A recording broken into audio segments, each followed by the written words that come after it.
Aquí la electricidad estaba un poquito inestable, pero bueno, se normalizó hace como unos 30 minutos. Así que esperemos que no nos haga una mala jugada la electricidad en estos momentos. Bueno, vamos a ver entonces lo que es la parte de enzimas, muchachos. Cuando nosotros estudiamos la parte de proteínas, quedamos que habían proteínas con nivel estructural de naturaleza fisiológica, que eran básicamente las proteínas de tipo terciaria. Ahora, vamos a ver a continuación unas moléculas que son proteínas con una función muy puntual, que es la función catalítica. Que esto ustedes lo vienen viendo desde hace un buen tiempo, así que muchos términos afortunadamente para ustedes van a ser conocidos y los que no, bueno, los van a aprender en el transcurso de la clase. Entonces, como les decía, vamos a ver unas moléculas que son proteínas con una función muy particular, que es la función catalítica. Y recordemos que catálisis no es más que el proceso de aceleración de la velocidad de reacción química, sin modificar la naturaleza química de la estructura catalizadora. Es decir, es como que yo añadiera un acelerador a una reacción, pero ese acelerador no sufre ningún tipo de modificaciones. Esos son las enzimas. Son moléculas, ¿ok?, que tienen como función elemental acelerar las velocidades de reacción en las reacciones químicas orgánicas. Porque hay algo muy interesante, muchachos, y es que las reacciones químicas orgánicas, por naturaleza, son reacciones químicas muy lentas y que per se todas las reacciones químicas, llámese intracelulares o extracelulares, están o son necesarias que estén catalizadas enzimáticamente, debido a que gracias a la capacidad enzimática se han podido hacer mucho más efectivas las reacciones químicas y por lo tanto mucho más rápidas. Y es así que gracias a una reacción enzimática, por ejemplo, podemos transformar rápidamente el piruvato en lactato ante un ejercicio anaeróbico de alto impacto que me genera un consumo inmediato de energía, para lo cual entonces utilizo una enzima importantísima que se llama lactato deshidrogenasa, que me va a ayudar a transformar rápidamente el producto final de una glucólisis aerobia común en el producto final de la glucólisis anaerobia, que es el lactato. Y es gracias a esta enzima. Y ojo, esta enzima es importante tenerla en cuenta porque las enzimas pueden tener una acción tal cual como una reacción química, es decir, pueden ser unidireccionales o bidireccionales. Cuando hablamos de unidireccionales es que la enzima agarra un sustrato y lo transforma en producto y no hay reversibilidad alguna. Mientras que la reversibilidad es aquella en donde tenemos sustratos que son transformados en productos y a su vez estos productos pueden volver a ser sustratos. Entonces, en el caso de la lactato deshidrogenasa es una enzima bidireccional, debido a que el piruvato puede transformarse en lactato, pero a su vez el lactato también puede transformarse en piruvato ante un requerimiento metabólico, más que todo cuando estamos en ayuno. Y otro ejemplo básico de las enzimas bidireccionales es una enzima que ya les había mencionado con anterioridad, que es la enzima anidrasa carbónica, que es una enzima que también es bidireccional. Y recuerden qué era lo que hacía la anidrasa carbónica. ¿Quién me recuerda?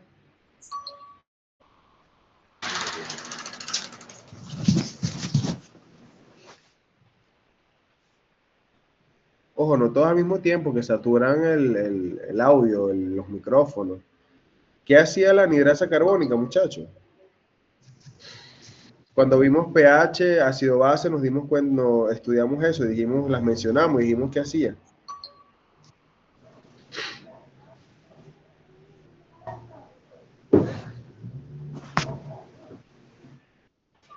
Ok, Miércoles, profe, no me acuerdo.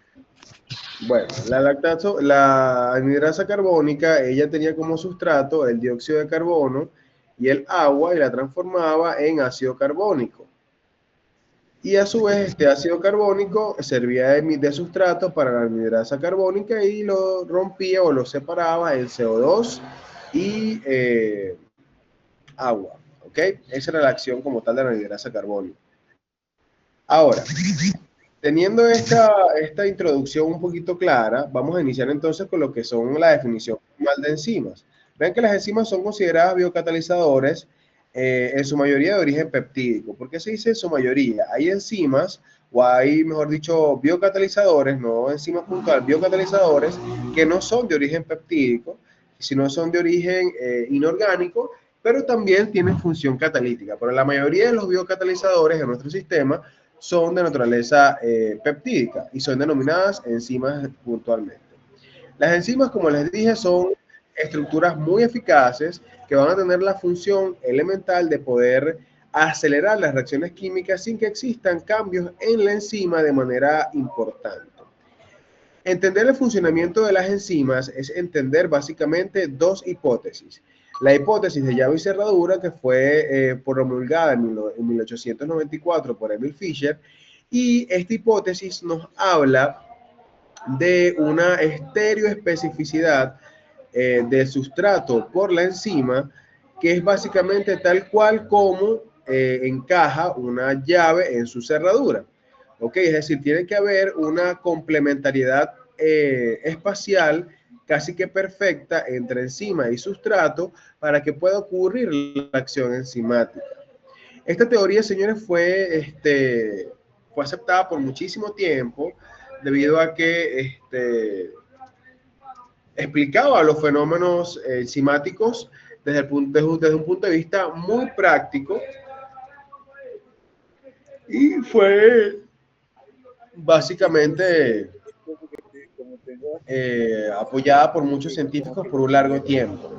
Pero, ¿cuál fue el punto álgido de esta teoría? Que definía o que existiera, requería que existiera. Bueno, ¿qué me cuentas? ¿Qué has hecho? ¿Cómo la pasaste en Semana Santa? Yo de verdad, Profe, no lo escucho.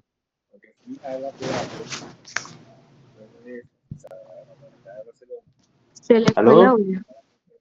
y luego de eso fui para Doc, se lo Hola, hola, ¿me micrófono. escuchan? Profe, no lo escucho. ¿Me escuchan? Hola. Ahora sí, ahora sí. Ahora sí. básicamente estoy más negro que ella. Ok, entonces como les decía, la hipótesis de llave y cerradura es una teoría que fue muy ampliamente aceptada y básicamente tenía las siguientes características. Es decir, el sitio activo de la enzima, que es el lugar donde ocurre el cambio químico, era un sitio con una forma geométrica rígida que no cambiaba y que era una forma que se complementaba con la forma geométrica específica del sustrato. Esto es lo que llamamos estereoespecificidad. Entonces, ¿qué pasa? Esto era muy aceptado por mucho tiempo y básicamente correspondía a formas geométricas puntuales. Y obviamente requería que para cada tipo de molécula con una forma geométrica específica tendría que existir una enzima específica, lo que dio pie a que las enzimas fueran consideradas unas estructuras muy eficaces y muy específicas. Pero vean algo, muchachos, esta teoría no explicaba, eh, por ejemplo, cómo ciertas enzimas podían tener varios sustratos, como por ejemplo, no es igual en la forma de los orbitales o de la estructura química de todos los metales divalentes. Si bien son metales divalentes, las formas de sus orbitales son diferentes en cada uno. Pero teníamos enzimas que eran afines a un grupo de familias químicas con formas moleculares diferentes, con la única característica química común que, por ejemplo, en el caso de los metales divalentes, poseían una valencia +2. Esto obviamente generó un rechazo o un refute importante a la teoría de llave y cerradura, porque según la teoría de llave y cerradura, este tipo de enzimas en donde tenían más de un sustrato, que si bien compartían una característica química puntual, no tenían la misma forma geométrica en el espacio. Entonces, esto básicamente refutó la teoría de llave y cerradura en función de esto. Entonces, básicamente surge la segunda teoría, que es la teoría de hipótesis de adaptación inducida o la hipótesis de ajuste inducido. Esta hipótesis fue propuesta por Daniel Kostland y básicamente postula algo muy revolucionario para la época y que básicamente dio por terminado todas las hipótesis en torno a cómo funcionaba la enzima. Él dijo que esta hipótesis establece que en el sitio activo de la enzima existen adaptaciones que básicamente van a estar asociadas en torno a la forma del sitio activo. Es decir, el sitio activo se adapta a la forma del sustrato. Y esto fue algo sin precedentes, puesto que requirió que existieran cambios conformacionales. Cuando hablamos de cambios conformacionales, básicamente son ajustes que se le hacen a los distintos enlaces que forman la estabilidad estructural de una proteína. Recuerden las 5 fuerzas que vimos la clase pasada. Y que en este sitio activo se iban a modificar en función de la conveniencia en relación a la forma de sustrato para poder entonces acoger ese sustrato y generar el cambio químico. Entonces, esto fue un hecho sin precedentes y básicamente nos dio a entender que el sitio activo de la enzima era un área bastante dinámica, que si bien la enzima per se no presentaba cambios químicos importantes, sí presentaba cambios conformacionales dentro del sitio activo en pro de un ajuste complementario al sustrato. Esto básicamente, muchachos, definió el ajuste de lo que era la función enzimática y es la actual teoría que se mantiene hasta el día de hoy. Ojo, no quiere decir que ciertos aspectos de la teoría de llave y cerradura no se mantengan, porque sí se mantienen. De hecho, el tema de la estereoespecificidad y la especificidad geométrica son términos que aún se mantienen al día de hoy en las teorías enzimáticas, debido a que la especificidad del sustrato asociada a lo que es el acople enzimático tiene que contener estereoespecificidad y geometría y especificidad geométrica.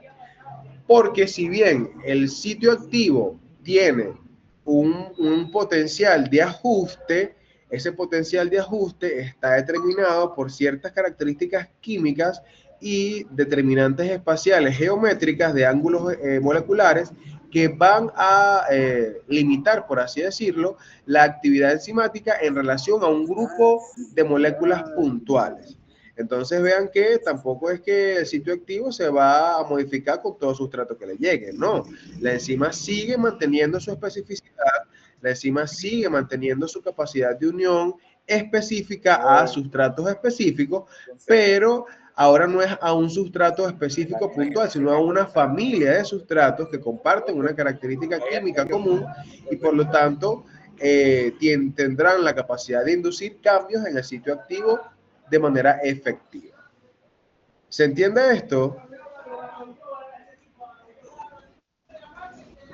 Ah, Sí, sí, profe. profe. Sí, doctor. Sí. Ah, mira, profe, esto me recuerda a lo que usted dijo con lo del hierro y que no debía comer otros minerales con el hierro. Porque entonces me imagino que es la enzima que puede captarlo, ¿verdad? O sea, capta los metales o algo así. Sí, lo que pasa es que en ese punto es el respecto a la absorción, Jorge. Es decir, si la absorción básicamente se daba con alimentos, habían otros metales divalentes que competían con el transportador de metales divalentes en el intestino. Entonces, obviamente, ese hierro no se va a absorber porque va a haber una mayor competencia en relación a la cantidad de hierro y por cantidad de otros metales divalentes, el hierro se desplaza. Es por eso que se tiene que consumir el hierro solo, es decir, sin alimentos en el estómago para garantizar una absorción a nivel duodenal y a nivel del intestino delgado de manera importante. Entonces, pendiente que cuando hablamos de las características que definen una enzima, básicamente son áreas donde ocurre el cambio químico, es denominada sitio activo, es decir, toda área del espacio enzimático en donde se genera un cambio químico y en donde ocurre una dinámica de cambio conformacional en pro de la adaptabilidad del sustrato, se denominará sitio activo. todo el resto de las estructuras que no conforman el sitio activo se denominarán otros lugares de la enzima que básicamente reciben el nombre de sitios alostéricos, ¿ok? Es decir, sitios fuera del sitio activo. Ahora, este es en cuanto a la enzima puntualmente, mientras que el sustrato tiene que tener características puntuales que son la estereoespecificidad, que recuerden que es la complementariedad que existe químicamente entre el sustrato y su enzima, pero su correspondencia geométrica en relación a enlaces moleculares. La especificidad geométrica está íntimamente relacionada con la primera y es básicamente el encaje de las formas en pro del ajuste que es capaz de inducir la enzima, el sustrato, dentro del sitio activo. Entonces, pendiente con esto, ya que nos lleva a un punto clave y determinante dentro de la función enzimática, y es la complementariedad enzima-sustrato. Tiene que existir una complementariedad química entre la enzima y el sustrato para que pueda existir una reacción química eficaz. Si no existe una reacción química eficaz, lamentablemente no se generará un cambio químico importante y por lo tanto no habrá catálisis enzimática. Entonces, entendiendo este punto, pasamos a los siguientes términos. Recuerden que nosotros vamos a tener términos importantes como es holoenzima y apoenzima. Cuando hablamos de holoenzima, nos referimos a la enzima con capacidad catalítica activa. Y aquí me va a tener un momento, me voy a detener un momento. Cuando hablamos de una enzima activa, básicamente pasa por dos cositas. Pasa por fosforilación de la enzima, es decir, para que la enzima pueda activarse, por lo general necesita fosforilarse. Y es el mecanismo más común de activación enzimática. Ahora, la otra forma de activación enzimática es asociando generalmente, o escindiendo, mejor dicho, no asociando, escindiendo ciertos fragmentos de péptidos que generan un bloqueo en la acción catalítica. Entonces, ¿qué ocurre? Vamos a tener enzimas que los mecanismos, ojo, atención acá, el tema de la escisión del grupo de péptidos que bloquean actividad enzimática y la fosforilación puntual son ambos tipos en función de la presencia de un cofactor o de una coenzima, porque las modificaciones intramoleculares de la enzima son las que definirán si la enzima es una estructura activa o no. Porque las otras, lo que es un cofactor, lo que es un grupo prostético, son estructuras químicas que van a coadyuvar el proceso enzimático. ¿Ok? Entonces, pendiente. Cuando hablamos de todos los elementos son necesarios para que la enzima esté activa, eso sí lo tienen claro, ¿verdad? Pero el tema está que una enzima activa puede activarse por cambios moleculares intrínsecos que pueden estar asociados a la escisión de un grupo de péptidos dentro de la enzima que la inactivan o a la fosforilación de la estructura enzimática. Entonces vamos a tener que cuando la enzima está acoplada a su péptido inhibitorio o está desfosforilada, entonces recibe un nombre específico que se llama apoenzima, que es la estructura enzimática inactiva. Ahora, esta estructura llamada apoenzima recibe también otro nombre que es zimógeno, ¿ok?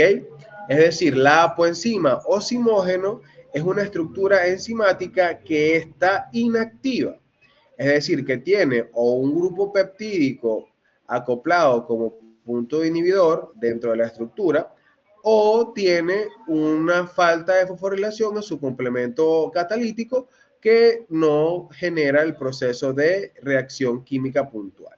Entonces, pendiente, que cuando yo digo que la activación enzimática de manera intrínseca se da a través de estos dos mecanismos, pero recuerden que siempre vamos a necesitar la presencia de cofactores, coenzimas o grupos prostéticos para asegurar y garantizar una acción enzimática específica.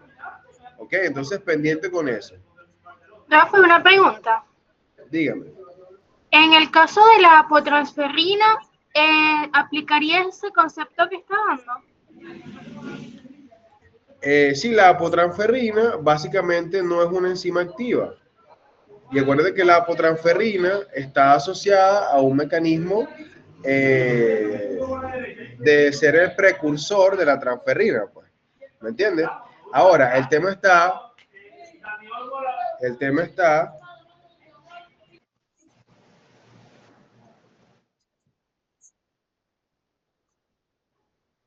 Profe, se le silenció el micrófono. ¿Me silenció, profe?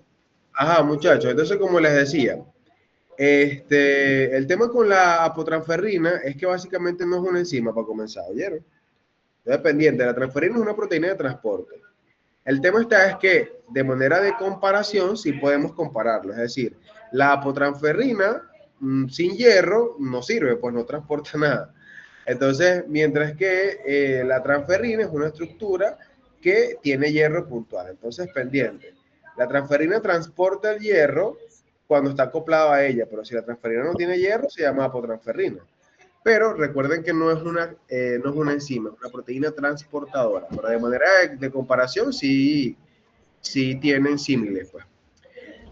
Entonces, ¿se quedó claro? Sí, profe, gracias. Ok, entonces vean, vamos a tener los denominados grupos prostéticos, cofactores y coenzimas, que además de la activación enzimática intrínseca, vamos a tener la presencia de estas estructuras como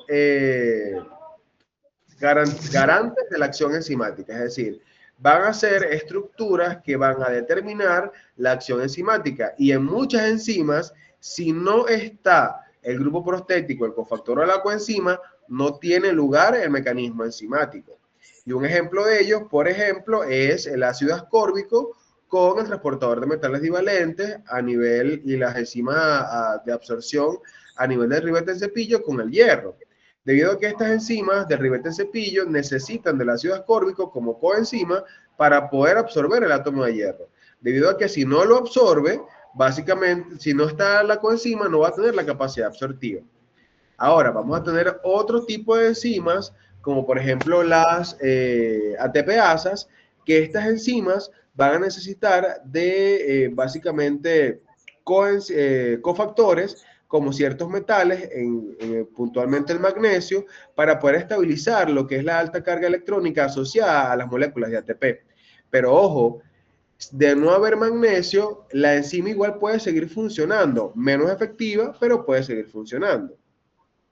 Entonces lo que quiero que comprendan es que la presencia de la coenzima y los cofactores son importantes para la actividad enzimática y en la mayoría de las enzimas esencialmente son determinantes para que exista la acción enzimática. Y básicamente si no está esta amiga no vamos a tener la acción enzimática puntual, pero vamos a tener otro grupo de enzimas que generalmente son los minoritarios, ¿ok?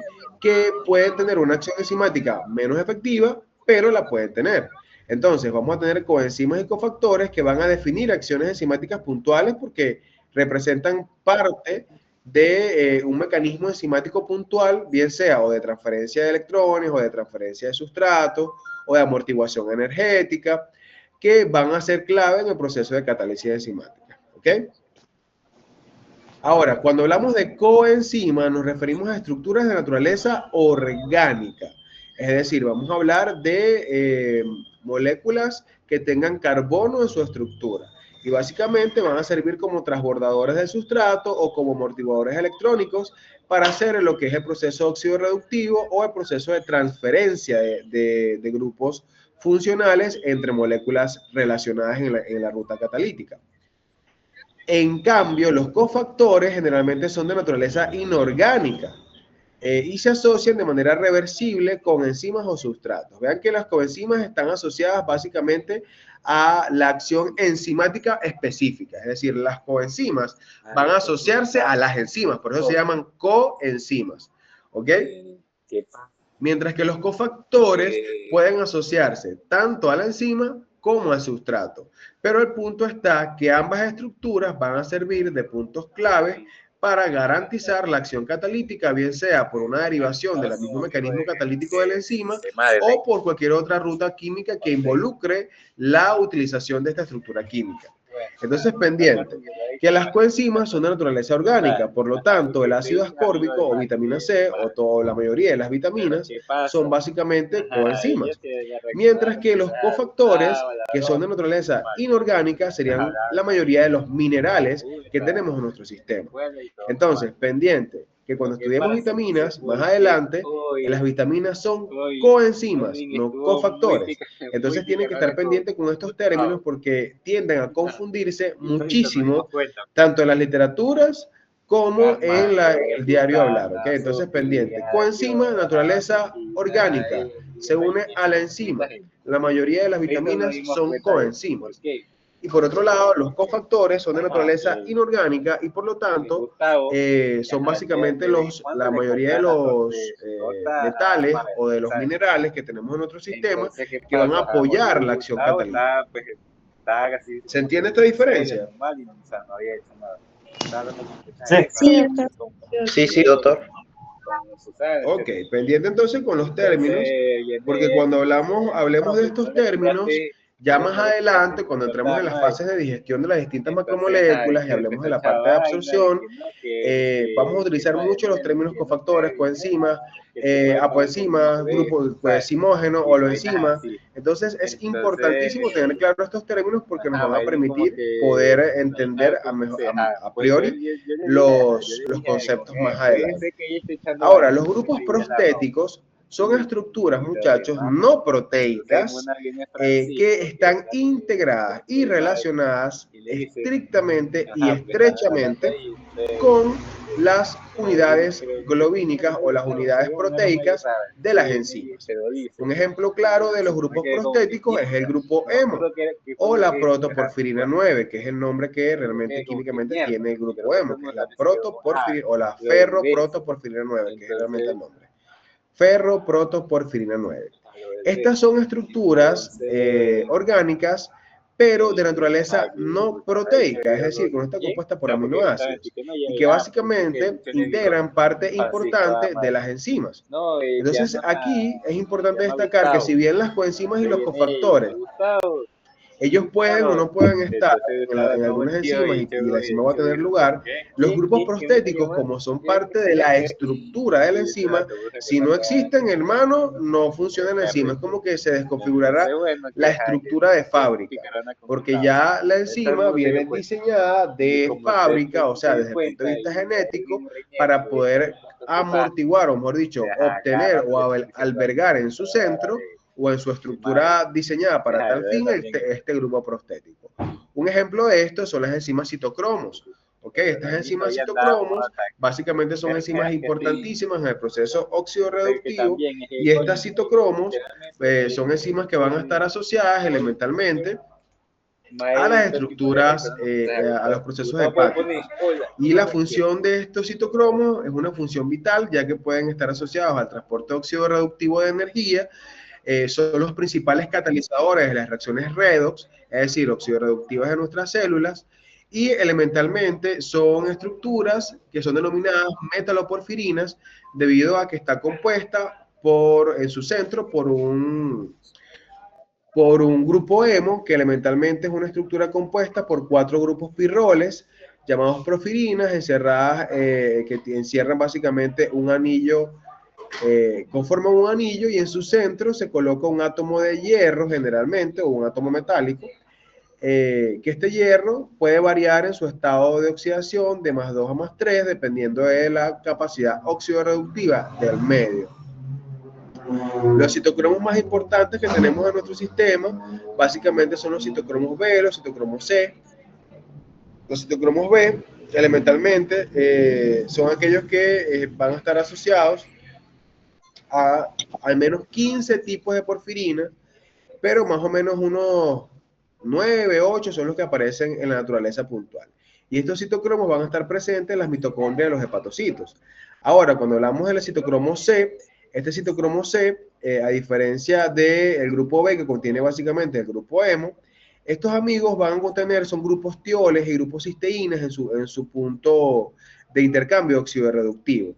Y es lo que va a generar su peculiaridad química. ¿Ok? Y por último, vamos a tener dentro de las enzimas citocromas como los principales exponentes de la presencia de grupos prostéticos en su interior, que son los citocromos A. Los citocromos A básicamente es una forma modificada de la protoporfirina 9 y básicamente estas amigas van a ayudar en la cadena de transporte asociada al punto de reciclaje del cobre dentro de nuestro sistema. Y estas son las que tienen una menor cantidad de utilización. Entonces vamos a tener citocromos B, citocromos C, citocromos A, y básicamente estas van a estar presentes, más que todo la citocromo C, ¿ok? En el proceso de cadena de transporte electrónico en nuestras mitocondrias. Es decir, que la citocromo C, como enzimas puntuales, tienen un papel estelar dentro de la producción energética. Pero además vamos a tener otros tipos, como el citocromo B y el citocromo A, que van a tener función también dentro del punto de vista de amortiguación. Pero vean que el citocromo C básicamente no tiene un grupo hemoclásico, sino que son cisteínas y grupos tioles que tienen gran capacidad oxidorreductiva. A diferencia del citocromo B y el citocromo A, que tienen grupos hemo asociados a su estructura.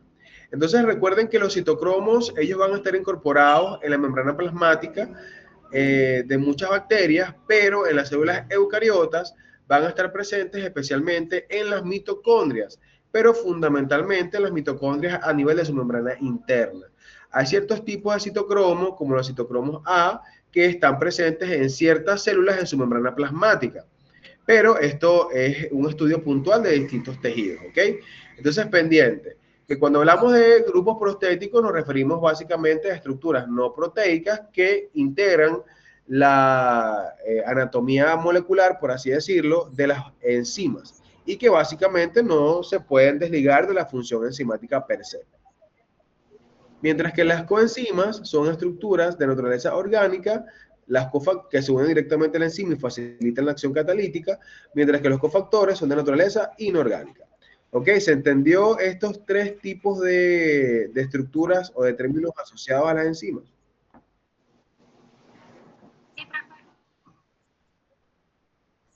Ok.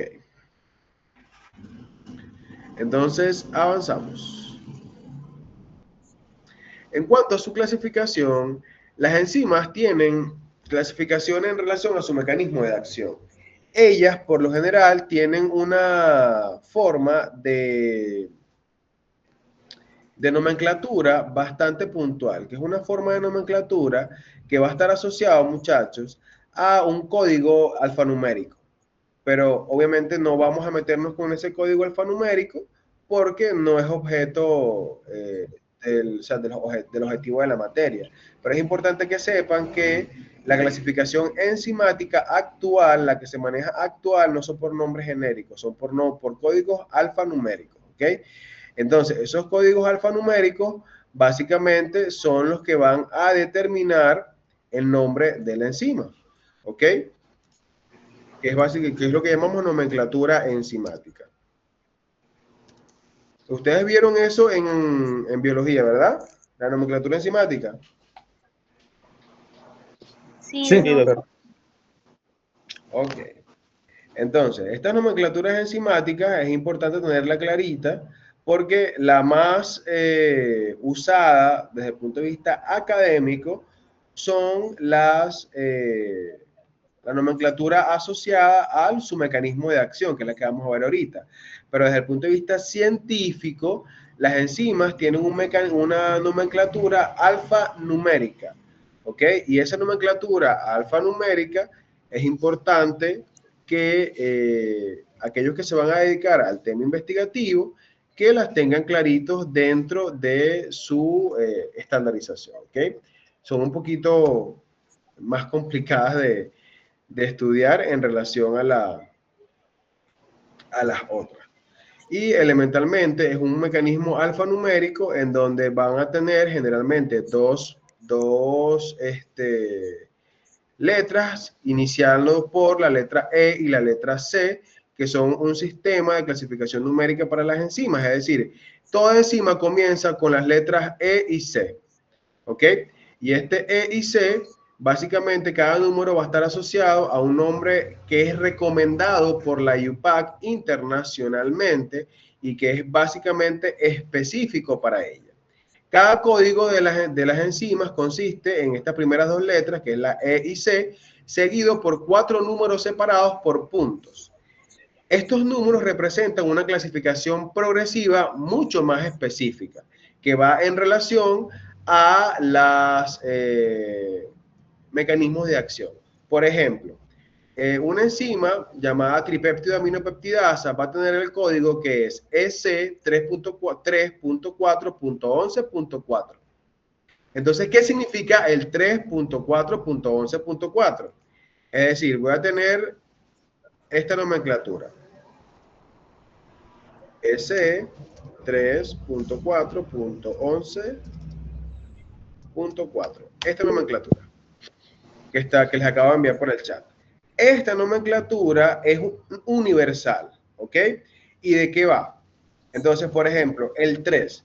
El 3 se asocia a un mecanismo de acción general que es básicamente el mecanismo de acción hidrolítico. Es decir, todo lo tipificado como número 3 tiene un mecanismo de acción hidrolítico, es decir, que la enzima es una hidrolasa. Si hablamos ahora del 3.4, eso quiere decir que el 3.4 está asociado a el ataque de esta hidrolasa. Es decir, es una hidrolasa que se especifica en ataques de enlaces peptídicos.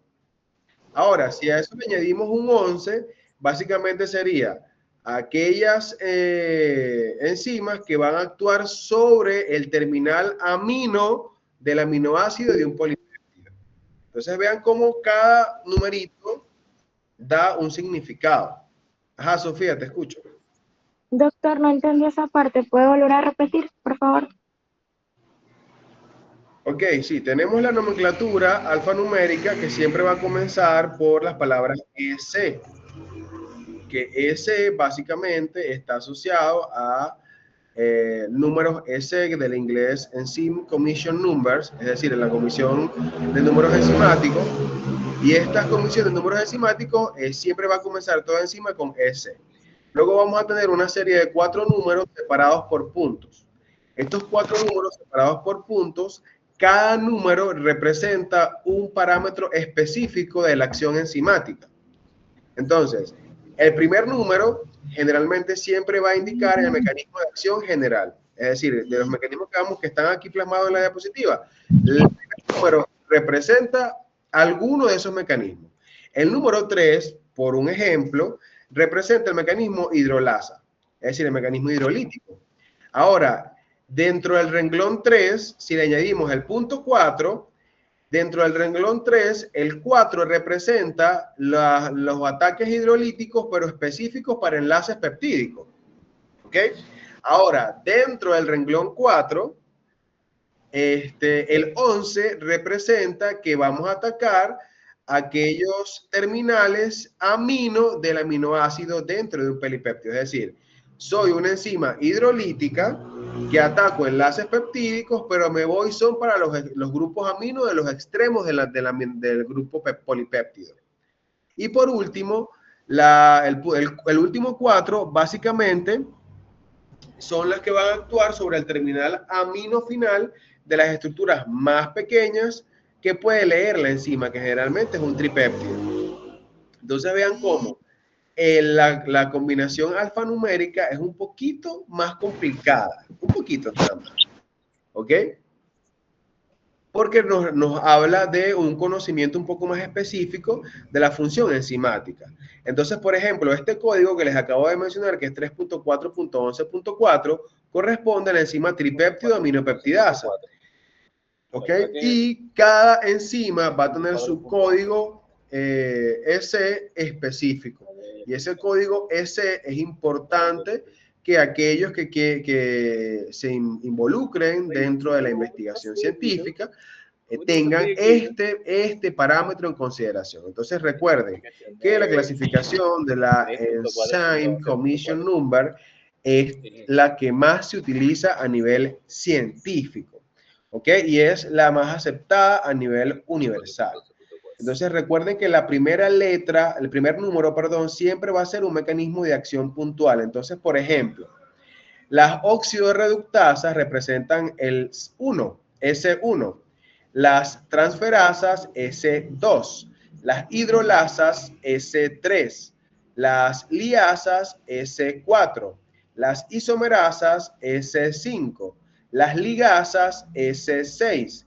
Y las translocasas, S7. Estos son los grupos grandes de mecanismos de acción. Entonces, como les dije, las hidrolasas son S3, pero si hablamos de una enzima de naturaleza tipo liasa es S4, pero si hablamos de ligasas es S6, ¿ok? ¿Se entiende, muchachos? Sí, Sí, profesor. Sí, doctor. ¿Se Sí, entiende? ahora Cuesta sí. un poquito procesarlo, pero sí se entiende. Ok. Ojo, pendiente porque estoy hablando de una generalidad y nada más le dije lo que significaba el primer número de la nomenclatura, ¿ok? Que es en función de los mecanismos de acción. Ya después, los números que siguen después del primer número, los últimos 3, indican la especificidad de catálisis puntual de las enzimas. Entonces, eso es importante tenerlo claro, pero por lo menos por ahora es importante comprender que los números que les dije. Repito, S1, óxido de reductasas. El 2, transferasas. 3, hidrolasas. El 4, liasas. 5, isomerasas. 6, ligasas. 7, translocasas, que son los números primarios que se asignan después del término EC. ¿Ok? Ahora, entendiendo esta nomenclatura alfanumérica, que es la más aceptada a nivel internacional y desde el punto de vista científico, vamos a ver lo que son los distintos tipos de mecanismos de acción con los cuales también tienden a clasificarse las enzimas. El primer mecanismo, que es el S1, que corresponde a las oxidorreductasas, son aquellas enzimas que utilizan un mecanismo oxidorreductivo. Recuerden que oxidación y reducción está asociado a un flujo electrónico. Es decir, recuerden que la oxidación, igual nosotros vamos a tener una clase de mecanismo oxidorreductivo muy puntual, pero es importante recordar ahorita que la oxidorreducción involucra básicamente la transferencia de electrones entre un agente oxidante y un agente reductor. ¿Ok? Entonces recuerden que el agente oxidante es aquel que tiende a captar esos electrones, mientras que el agente reductor es aquel que suministra los electrones. Entonces es importante tener eso en cuenta para poder comprender cómo funciona la oxidorreductasa. Estas oxidorreductasas van a tener un agente reductor y una estructura que se oxida. Entonces, si ustedes pueden ver, el que se oxida no tiene electrones, mientras que está reducido tiene electrones. Entonces, el oxidado, después del mecanismo enzimático, termina reducido. Vean que B pasa de estar oxidado sin electrones a estar reducido con electrones.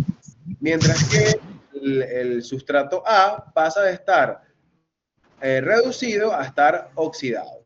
Entonces, este punto de transferencia de electrones entre dos sustratos es importante tenerlo en cuenta porque necesita generalmente de cofactores y coenzimas para poder estabilizar este proceso. ¿Ok? Y generalmente los productos o los cofactores y coenzimas que se utilizan es el NAD y el FADH2. El NADH, el FADH y NADPH resultan ser los principales equivalentes reductores o oxidorreductores de nuestro sistema. Entonces, la mayoría de las enzimas oxidorreductasas, como las deshidrogenasas, las oxidasas, las peroxidasas, las reductasas, las monoxigenasas o las dioxigenasas, vean que el término asas es clásico en las enzimas, ¿ok? Pero no todas terminan en asas, así que pendiente. Vamos a utilizar como coenzimas elementalmente NAD, NADPH, FADH2, que es básicamente la nicotinamida dinucleótida fosfatada o la nicotinamida dinucleótida o la flavina puntualmente en su forma reducida. Entonces, pendiente que vamos a tener bases nitrogenadas o nucleótidos modificados como equivalentes reductores, lo que le da uno de los usos más importantes que tienen los nucleótidos dentro de nuestro sistema. Es decir, los nucleótidos no nada más están asociados al ADN y ARN, muchachos, también están asociados a lo que es el metabolismo oxidorreductivo de nuestro cuerpo y son fundamentales, ¿ok? Son importantísimos. ¿Se entiende cuál es el mecanismo oxidorreductivo entonces? Sí, doctor. Sí, doctor. Perfecto. Ok, buenísimo. Este tema generalmente se hace súper fácil de entender porque ustedes lo vienen viendo desde hace rato. Doctor, una pregunta es NADH, NAD, NADH y NADH2. NAD más NADH, NADPH, FAD positivo y FADH2. Ok, gracias. Ahí los pasé. Entonces tenemos, estos son los principales equivalentes oxidorreductivos de nuestro sistema. ¿Ok? NADH, NAD, NADPH, FAD, FADH2.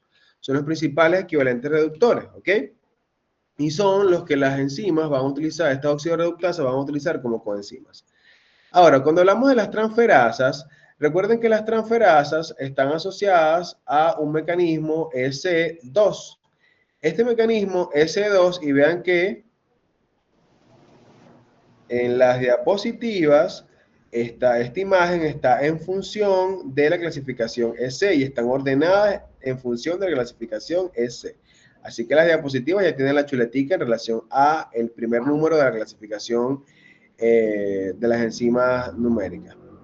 Ahora, cuando hablamos de las transferasas estas van a encargarse de transferir grupos funcionales completitos desde un extremo de una molécula al extremo de la otra molécula. Es decir, que las enzimas transferasas básicamente van a transferir grupos funcionales y entiéndase bien, grupos funcionales. No van a estar cambiando, transportando átomos y nada por el estilo. Grupos funcionales completos, ¿ok? Ahora, generalmente vamos a tener acá, en este ejemplo que vemos aquí de imagen muy gráfico, tenemos aquí una molécula AB y vemos que el grupo funcional es B. Este grupo funcional es B. Y tengo el sustrato C. ¿Qué hace la transferasa? La transferasa lo que hace es transfiere el grupo funcional B al sustrato C. Y tengo entonces como producto el producto BC nuevamente y el A que es nuevo. Vean que tengo dos estructuras completamente diferentes en este proceso. Ejemplo clásico de eso son las aminotransferasas, que es la TGO, la TGP, que son los principales grupos, las principales enzimas asociadas a lo que es la transferencia de grupos funcionales.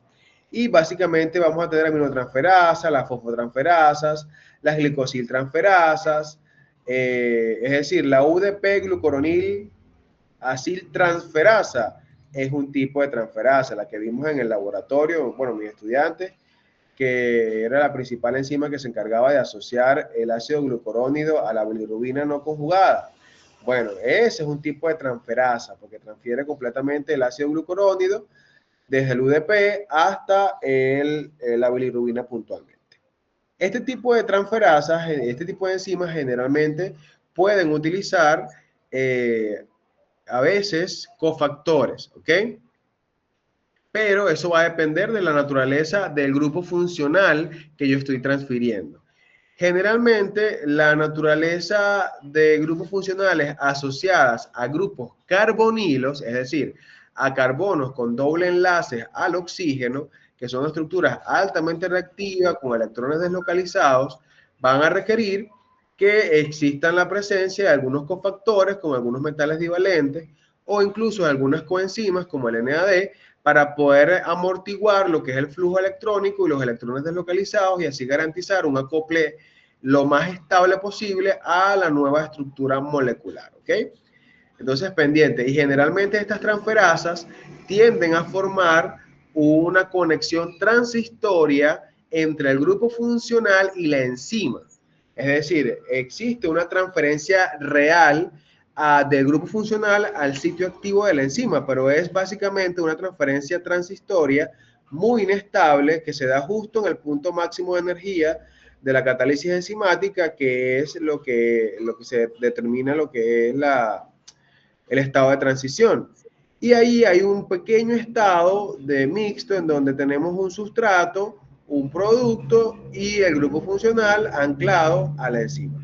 Cuando veamos transferasas más adelante, las aminotransferasas y las desaminaciones, tanto oxidativas como las transaminaciones, vamos a ver con más detalle este mecanismo que les acabo de describir.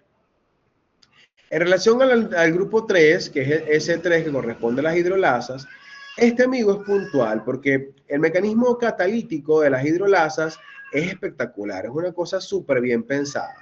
¿Por qué? Porque vamos a tener una molécula de agua como uno de los sustratos de la enzima, pero la enzima va a ser un mecanismo de corte y empalme. Pero el corte va a ser sobre el sustrato, que es el sustrato, el corte va a ser dual, pues va a ser sobre los dos sustratos. Sobre el sustrato propiamente dicho y sobre el agua. Y en el caso del corte del agua, va a estar asociado al corte justamente en sus dos componentes ácido básicos. Es decir, va a liberar, va a cortar justamente para crear el grupo oxidrilo, es decir, el grupo OH y el hidrogenión. Entonces, ¿qué es lo que va a hacer la enzima? Cortó el agua en esos puntos, ¿ok? Y además va a cortar el sustrato justamente en el punto donde hay una unión de un enlace particular, que ya ustedes sabrán cuáles son los enlaces que me refiero. Es decir, si es un enlace peptídico, corto allí. Si es un enlace glucosídico, corto allí. ¿Y qué es lo que va a hacer entonces la enzima? Va a cortar ese enlace particular y va a anexar a los dos fragmentos que se van a generar de esa ruptura, vas a anexar a uno el grupo hidrógeno o hidrogenión y al otro va a anexar el grupo OH, estabilizando de esta manera la conexión de los electrones libres que queda como producto del proceso de ruptura. Entonces ven que este mecanismo es magistral y es lo que les dije en clase. Todo enlace que se forma por condensación se rompe por hidrólisis. Si usted está estudiando un enlace, llámese fosfodiéster, por ponerte un ejemplo, o glucosídico o peptídico, que ojo, glucosídico y peptídico son enlaces que se dan por condensación. Si se forma una molécula de agua como consecuencia de la utilización o de la creación de este enlace, hermano, las enzimas que degradan ese enlace utilizan un mecanismo inverso, es decir, un mecanismo de inclusión de la molécula de agua, por así decirlo, que es básicamente un mecanismo hidrolítico. ¿Cuáles son estas enzimas? Las enzimas glicosidasas, es decir, las que degradan carbohidratos, las enzimas peptidasas o las proteolíticas, que son las que degradan proteínas, las estereasas y las amidasas, ¿ok? Son básicamente los principales grupos enzimáticos dentro del gran grupo hidrolasas. ¿Se entiende lo que es las enzimas hidrolasas y cómo es el mecanismo? Sí, doctor. Perfecto. Ok. Entonces, seguimos con las S4, que son las liasas. Las liasas también son llamadas sintasas. Estas enzimas sintasas, muchachos, son aquellas que van a encargarse de hacer procesos de síntesis, es decir, crean nuevos enlaces. Vean que hasta ahora lo que hemos visto es más que todo ruptura y empalme, ruptura y empalme. Es decir, yo rompo de un lado y conecto en otro. Pero en este caso, las sintasas, las liasas, estas van a encargarse de empalmar o de formar enlaces nuevos entre dos sustratos. Por lo general, en la fórmula genérica o la ecuación genérica de una liasa es dos sustratos de naturaleza química diferente y como producto un solo sustrato que es el resultado de la unión de los dos sustratos iniciales. Vean que hasta ahora en las oxidorreductasas, transferasas y las hidrolasas siempre teníamos dos productos, dos sustratos, dos productos, dos sustratos. Pero en el caso de las sintasas vamos a tener entonces dos sustratos, pero un solo producto. ¿Ok? Y es importante tener en cuenta que este producto va a tener características químicas completamente diferentes en relación a el punto de sus sustratos precursores. Y ojo, Estas enzimas liasas van a variar en función del tipo de enlace que pueden conectar, es decir, pueden crear enlaces carbono-carbono, enlaces carbono-oxígeno, carbono-nitrógeno o carbono-azufre. Y todas son con puntos nucleofílicos importantes desde el punto de vista de su conexión, ¿ok?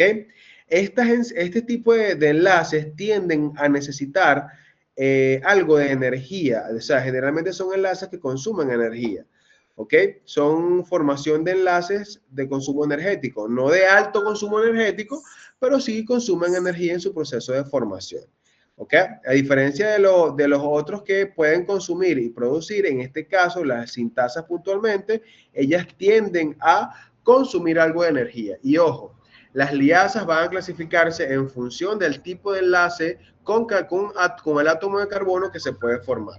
Pueden clasificarse en enlaces orgánicos puros, que es carbono-carbono, enlaces orgánicos tipo carbonilo, que es carbono-oxígeno, enlaces tipo básicos, que es carbono-nitrógeno, y enlaces tipo tioles, que es carbono-azufre. ¿Ok? Entonces, pendiente que esta clasificación de las liasas va en función de los extremos que va a unir la enzima. ¿Vamos entendiendo esto? Perfecto, Sí, doctor. profesor. Supongo que también son más inestables por más energía.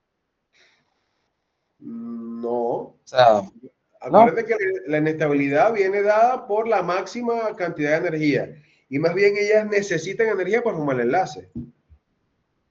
Entonces, ¿eso significa que son más estables? No diría que son más estables, pero sí son estructuras que necesitan tomar energía de un metabolismo exergónico para poder tener lugar. ¿Me entiendes? Es decir, no es como las otras enzimas que pueden tener lugar de manera sola, porque ellas mismas en su proceso de ruptura liberan la energía y en el proceso de ruptura consumen esa energía, pero estas no, estas necesitan energía per se para poder entonces formar el enlace.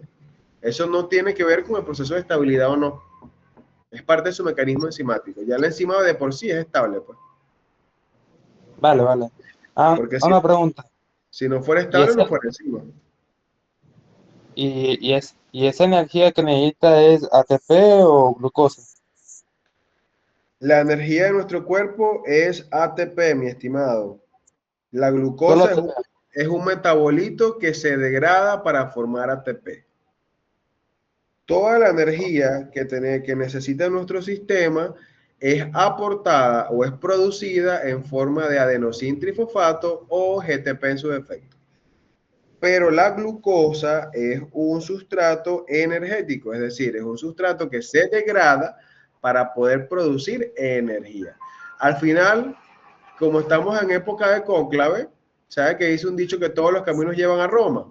Y eso es en función del cónclave que hay cada vez que muere un papa. Porque todos los papas del mundo, de una u otra forma, llegan a Roma. Entonces, en los metabolismos, todos los caminos llevan al ATP. De una u otra manera, el punto focal o el objetivo de llegada es producir ATP. Bien sea de manera directa por degradación del metabolito energético, como la glucosa, o a través de rutas secundarias, como por ejemplo la producción de equivalentes que más adelante se procesarán para producir ATP. ¿Sí se entiende? Sí, profesor, sí entendí. Ok, buenísimo. Entonces, cuando hablamos de las isomerasas, ven que las isomerasas es un ejemplo muy particular de enzimas. Ellas son clasificadas como S5. Y estas enzimas, muchachos, son enzimas que lo que hacen es cambiar de posición estructural un grupo funcional. Lo que se denomina isomerización. Es decir, yo agarro un grupo funcional, llámese metilo, carbonilo, ácido carboxílico, tiol, el grupo funcional que esté en diatriba en ese momento, y lo que hago es cambiar de estructura, cambiar de posición, perdón, y eso obviamente deriva en un cambio estructural del sustrato. Es decir, aquí los cambios ocurren en la estructura interna del sustrato. La enzima lo que va a hacer es cambiar la configuración molecular del sustrato para poder obtener un segundo sustrato de estructura diferente, pero con la misma fórmula molecular. Es decir, ¿qué es lo que es isomerismo? Pues obtener distintas estructuras químicas a partir de una misma fórmula molecular. Eso es isomerismo. Entonces las isomerasas promueven estos cambios estructurales gracias a este movimiento estratégico, cabe destacar, de grupos funcionales dentro de la misma molécula. Y aquí básicamente vamos a tener, dependiendo del tipo de transformación que se haga, epimerasas, cis-trans-isomerasas, que son básicamente estructuras, enzimas intramoleculares, y las transferasas puntualmente, que van a hacerse del proceso de intercambio dentro de la misma molécula. ¿Alguna otra duda? ¿Se entendió esto? Sí, doctor, Sí, ¿entendió? sí, lo entendí. Cambia de un isómero a otro. Toca hacer Exacto. repaso de isómeros. Ok. Entonces vamos al número 6, a ese 6 que son las ligasas. Pendiente con las ligasas. Ojo, el mecanismo de las ligasas es exactamente igual que las liasas. La diferencia es que las ligasas tienen de por sí la utilización de ATP para su proceso metabólico. Vean que las liasas, o las sintasas, ellas tengo dos sustratos que se unen, que por lo general requieren energía, pero como se suministra de rutas alternas, ella tiene lugar de manera tranquila. Pero en el caso de las ligasas, los procesos de asociación o de síntesis son tan grandes que de por sí el ATP está incluido en la estructura. Y vean que si no uso ATP en mi proceso químico enzimático, me llamo liasas o sintasa. Si utilizo ATP como medio químico en el proceso de aporte energético de la catálisis enzimática, me denomino ligasa o sintetasa. Entonces, pendiente, todas aquellas enzimas que utilizan ATP como mecanismo hidrolítico, como mecanismo catalítico, perdón, en su proceso de síntesis o formación de enlaces, se denominarán sintetasas o ligasas. Entonces vean que vamos a tener como producto final un producto, valga la redundancia, con una molécula desfosforilada de XDP, puede ser ADP o MP o AMP. Doctor, una pregunta. Entonces podríamos Ajá. decir que en las ligasas el ATP funciona como coenzima. Las ligasas, el tema está que el ATP, en este caso, sí funciona como una coenzima, porque básicamente es una estructura orgánica que coadyuva en el proceso enzimático. Pero el tema es que el ATP aporta energía en la formación del enlace, ¿ok? Y sin ATP la ligasa no funciona, y en efecto, como me estás diciendo, es una coenzima.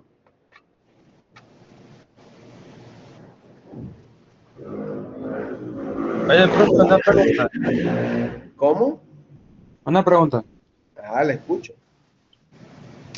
Las enzimas son catalizadores que, bueno, como son catalizadores se mantienen y no se alteran. Pero ah, l- las coenzimas y los cofactores, entonces ellos sí se degradan, sí se pierden.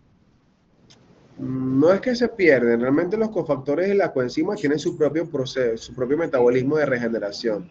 Por lo menos aquí vemos que el ATP, cuando el ATP se degrada en AMP y grupo fosfato, eso no es que queda así guindando en el cuerpo, sino que va a otro sistema de reciclaje de grupos fosfato para regenerar ese ATP. Lo mismo pasa con los cofactores. Tienen su sistema de reciclaje. Recuerden que, señores, tienen que ver los metabolismos de nuestro cuerpo como un sistema integrado. O sea, no es que son rutas aisladas una de las otras. Son rutas integradas entre sí, sinérgicas, que lo que es el desecho de una ruta es el sustrato de otra. Entonces es importante tener eso en cuenta, ¿ok? ¿Sí se entiende, Jorge? Sí, profesor. Ok, Profe, entonces, dígame, y en el caso de las enzimas dependientes de cofactores, ¿qué pasó con las enzimas dependientes de cofactores? No entiendo tu pregunta. porque, ok, todas las enzimas o sea, son proteínas globulares. Y si cada una tiene funciones específicas debido a su estructura proteica, porque hay algunas que necesitan cofactores para poder funcionar. Porque recuerda que las enzimas utilizan mecanismos químicos de cambio sobre el sustrato. Y esos mecanismos químicos generalmente requieren que exista, como quien dice, una mano amiga con un apoyo externo que sirva de amortiguador, de soporte o de aportador de sustratos, energía o de elementos puntuales que son necesarios en el proceso de catálisis. Porque recuerda que la energía no se crea ni se destruye, ni la materia tampoco, solo se transforma. Y por lo tanto, la enzima per se, como proteína funcionante, no crea materia. Entonces, para ella poder generar ese cambio químico, que es básicamente un reordenamiento de enlaces, necesita apoyo a través de moléculas externas que puedan estabilizar el sustrato en su estado de transición, que puedan aportar energía, que puedan recibir ciertas moléculas de desecho, y esto básicamente va a propiciar lo que es el mecanismo catalítico per se de la enzima, pues. Y sin eso, muchas enzimas, la gran mayoría, no pueden subsistir. Ok, perfecto. Gracias. Vale. Ajá, Jorge, le escucho. Ok, Jorge. Disculpe, Ajá. mi duda es con respecto a, en ese caso, ellos tienen un sitio al que adherirse las coenzimas o los cofactores a la propia enzima. Tienen un Lo que sitio pasa es específico que, al que adherirse. acuérdate que ellas no es que se pegan como chicle, ellas están próximas al área de cambio químico. ¿Ok? Es decir, realmente lo que se adosa al sitio activo es el sustrato, pues.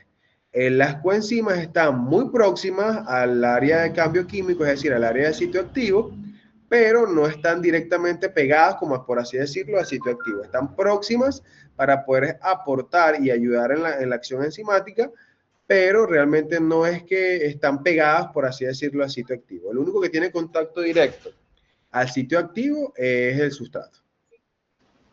Ah, ok. Me quedó claro. Muchas gracias, doctor. Vale. ¿Alguna duda con esto? No, doctor. Excelente. Tenemos otro tipo de enzimas que son las translocasas. ¿Qué pasa? Las translocasas son clasificadas como otro tipo de enzimático que son los S7. Estas amigas van a catalizar el movimiento de iones o moléculas a través de la membrana. Es decir, las enzimas que van a propiciar el transporte de iones o moléculas puntuales a través de las membranas plasmáticas o van a propiciar su separación dentro de la membrana, son llamados básicamente translocasas. Y son aquellas enzimas que transportan ATP, que transportan agua, hidrogeniones, fosfato inorgánico, y son enzimas muy puntuales que van a tener una acción determinante en la producción energética, debido a que la mayoría de los sustratos y los productos que va a mover estas enzimas, las translocasas, generalmente están asociadas a la producción energética. Un ejemplo claro de una enzima translocasa es la ATP sintasa. La ATP sintasa es una translocasa. ¿Y qué es lo que hace ella? Básicamente que mueve desde el espacio intermembrana mitocondrial hasta lo que es el espacio intramitocondrial. Mueve hidrogeniones. Y al mover esos hidrogeniones genera ATP. Entonces, básicamente, la ATP sintasa es una de las principales translocasas de nuestro metabolismo. ¿Ok?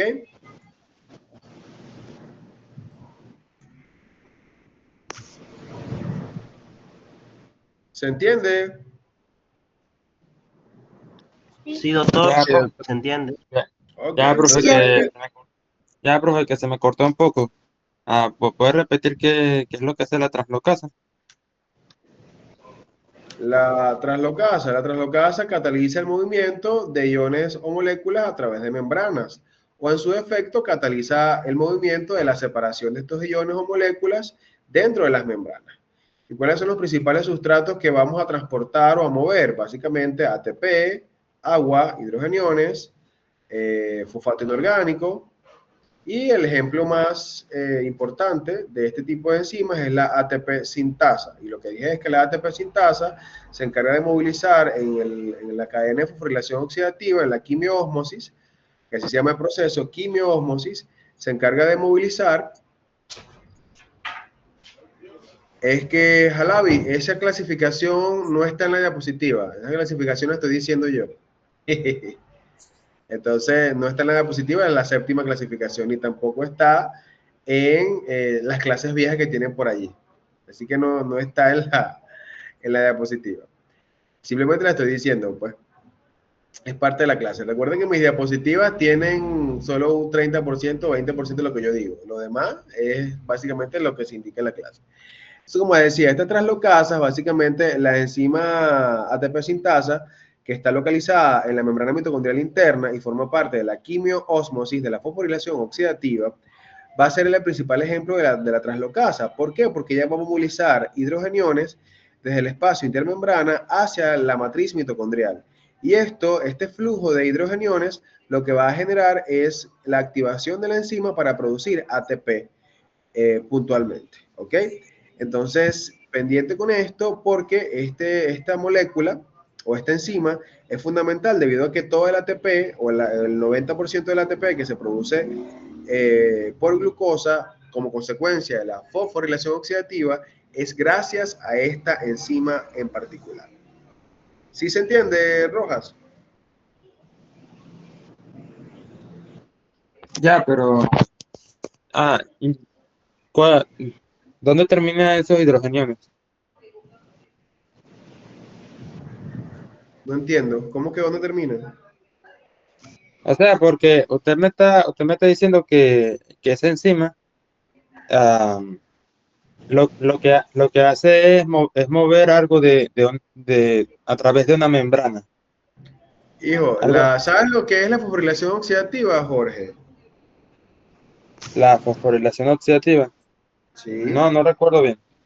Ok, la fosforilación oxidativa es parte de un metabolismo que se da a nivel mitocondrial, ¿ok? Para la producción de energía. Involucra dos procesos, lo que es la quimioósmosis, que es la producción netamente de ATP, y la cadena de transporte electrónico. Todo eso se da en la mitocondria. Son una serie de enzimas que están en la membrana mitocondrial interna y que elementalmente van a hacer un proceso de transferencia electrónica de una enzima a otra, bombeando hidrogeniones al espacio intermembrana. Recuerda que la mitocondria tiene dos membranas, una interna y una externa, y entre ellas se crea un espacio intermembrana. Entonces los hidrogeniones que se sacan de la matriz mitocondrial salen al espacio intermembrana para crear un gradiente de concentración. Luego viene la ATP sintasa cuando se crea el gradiente y vuelve a meter esos hidrogeniones hacia el interior de la matriz mitocondrial con la finalidad de producir ATP. Eso a grosso modo, porque realmente eso es mucho más específico. Entonces, entonces la enzima está en la membrana y agarra los hidrogeniones y permite hacer la catálisis incluso estando a través de la membrana. Eso más o menos. La enzima está en la membrana mitocondrial interna. Y Ajá. lo que hace es pasa del espacio intermembrana hacia la matriz mitocondrial, pasa el hidrogenio. Y cuando hace ese flujo de hidrogeniones hacia el transporte de matriz, se activa y produce ATP. Vale. Eso es lo que produce. O sea, ella cataliza ATP agarrando hidrogeniones que están en la parte interna de la mitocondria, pero el ATP lo cataliza fuera de la mitocondria. Vale, No, sí, sí, no, ¿no? no. El ATP se sintetiza dentro de la mitocondria. Y los hidrogeniones vienen de afuera. Los hidrogeniones vienen de metabolismos externos de la mitocondria y metabolismos internos de la mitocondria. Pero la ATP sintasa, que es la translocasa, Los agarra desde el espacio intermembrana, que es entre el espacio que hay entre la membrana mitocondrial interna y la membrana mitocondrial externa. Los agarra de allí y los mete otra vez a la matriz mitocondrial para, a través de ese flujo, generar una acción mecánica y producir ATP. Ya, pero tengo una pregunta. El que los hidrogeniones es el sustrato que se une al sitio activo. Claro, porque acuérdate que la translocasa es una enzima de transporte. Ella va a mover y por lo tanto la movilidad, la movilidad de la enzima está acoplada al sitio activo, o es el sitio activo, mejor dicho. Entonces, ¿qué hace el hidrogenión? Se une al sitio activo y es transportado de un lugar a otro. Ok, ya entendí. Muchas ¿Vale? gracias. A la orden. Entonces, vamos a dejarlo hasta aquí, pues ya son las 9 de la noche. ¿Ok? Y ya me imagino que estamos un poquito agotados, las 100 personas que están aquí. Déjame entonces pasar el link de asistencia para que llenen, por favor, el link de asistencia y básicamente registrar las personas que asistieron hoy a la teoría.